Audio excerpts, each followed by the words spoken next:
So guys, I found an abal-abal. We call this abal-abal. This is not a cockroach. Simon said cockroach. I saw it from here. Ayan. Abal-abal. We eat this one. Sabi ni Simon, if you gonna eat that one, I'm never gonna kiss you again.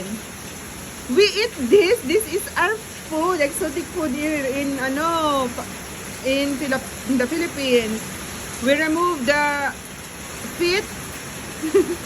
We remove the feet and the wings, and then we fry it with salt and vinegar.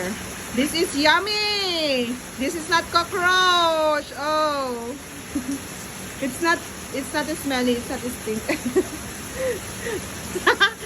Simon is nodding his head. You get crappy first. It's different.